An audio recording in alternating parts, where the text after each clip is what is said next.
கிரக பயிற்சிகளால் உண்டாகும் தோஷத்திற்கு பரிகாரம் வேண்டுமா? முன்னோர் சாபம் நிவர்த்தியாக வேண்டுமா?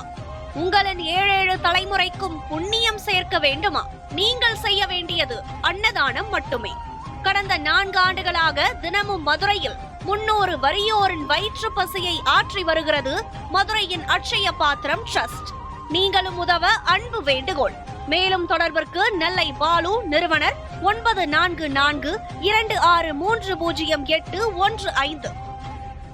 நடமாடும் தெய்வமாய் விளங்கி நானிலத்தில் உள்ளவர்களை எல்லாம் நல்வழிப்படுத்திய காஞ்சி பெரியவரின் மகிமை குறித்து மதுரை அனுஷத்தின் அனுகிரகம் நிறுவனர் நெல்லை பாலு அவர்கள் தொகுத்து வழங்கும் ஸ்ரீ மகா பெரியவா மகிமை சிறப்பு தொகுப்பு. ஹரஹர சங்கர, ஜெய ஜெய சங்கர, காஞ்சி சங்கர, காமகோடி சங்கர. எல்லாம் வல்ல நம் ஜெகத்குருவின் திருவருளால் இந்த நாள் இனிய நாளாக அமைய அன்பு பிரார்த்தனைகள்.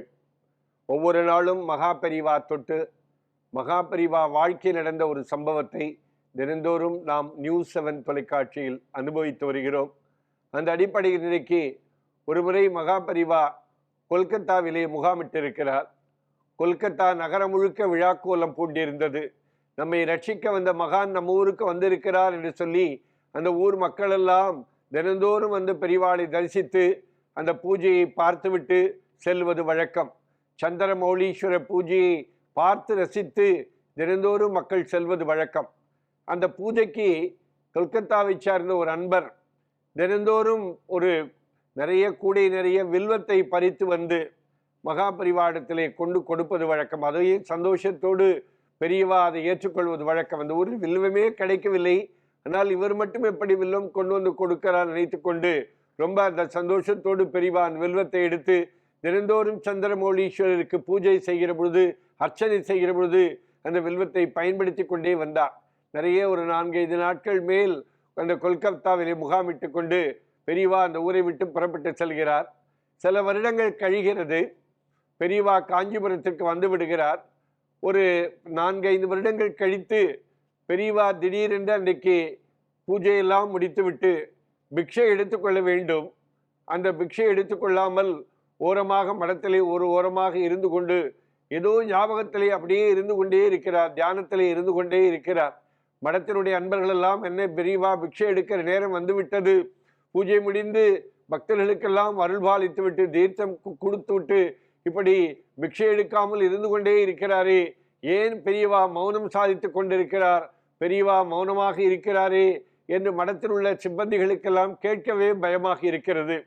ஆனால் மடத்தினுடைய மேனேஜரும் விஸ்வநாதையரும் அதே போல ஒரு ஜட்ஜுமாக சேர்ந்து பெரியவாடத்தில் நேரடியாக போய், ஏன் பெரியவா என்ன ஆயிற்று, பிக்ஷை எடுத்துக்கொள்ளவே மலி 4-5 மணியை தாண்டி விட்டதே பெரியவா, பிக்ஷை எடுத்துக்கொள்ள வேண்டும், ஏதேனும் நாங்கள் தவறு செய்து விட்டோமா, எங்களை சமிக்க வேண்டும் பெரியவா, எங்களை மன்னிக்க வேண்டும் பெரியவா என்று சொன்னவுடனே பெரியவா மடத்து மேனேஜரிடத்திலே, நாம் கொல்கத்தாவிலே இருந்தபோது ஒருவர் தினந்தோறும் அந்த வில்வத்தை கொண்டு வந்து கொடுப்பார், ஞாபகம் இருக்கிறதா, நான் கூட அவருடைய முகவரி வாங்கி வைத்துக்கொள் என்று சொன்னேனே, அந்த முகவரி வாங்கி வைத்து அந்த பத்திரமாக வைத்திருக்கிறீர்களா என்று கேட்கிறார் மடத்து மேனேஜரிடத்தில்.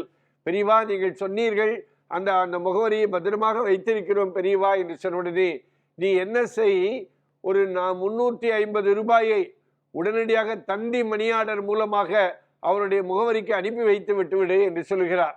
இந்த தந்தி மணியாளர் அந்த இடத்துக்கு போய் சேருவதற்கு முன்பாக மடத்திற்கும் ஒரு தந்தி வருகிறது. அப்படி என்ன தந்தி என்று சொன்னால், இந்த வில்வம் கொடுத்த அன்பர் ஒரு மகாபரிவாளுக்கு வில்வம் கொடுத்து சந்திரமௌலீஸ்வர பூஜைக்கு உதவிய அந்த பெருமகனார் இறந்து விட்டார்ங்கிற செய்தி தந்தியாக வருகிறது. அங்கே பார்த்தால் அவர் இறந்த பிற்பாடு அதை அந்த காரியத்தை செய்வதற்கு கூட அவர்கள் பணமில்லாமல் தடுமாறி கொண்டிருக்கிறார்கள். அந்த நேரம் பார்த்து இந்த மடத்திலிருந்து போன தந்தி மணியாளர் 350 ரூபாய் அவர்களுக்கு போய் சேர அவர்கள் இந்த காரியத்தை ரொம்ப அற்புதமாக செய்தார்கள்.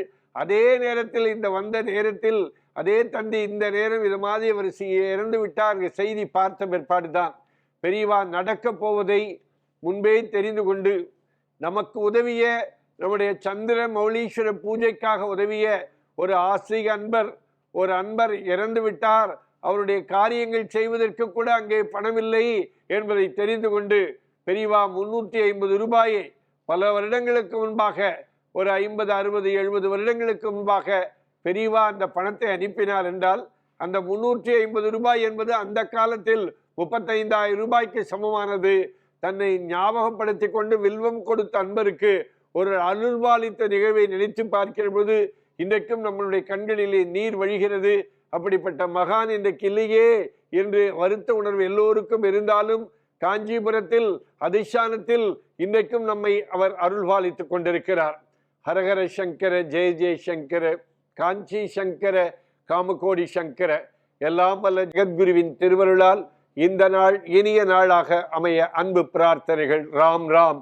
ஓம் ஸ்ரீ மகா பெரிவா திருவடிகளே சரணம்.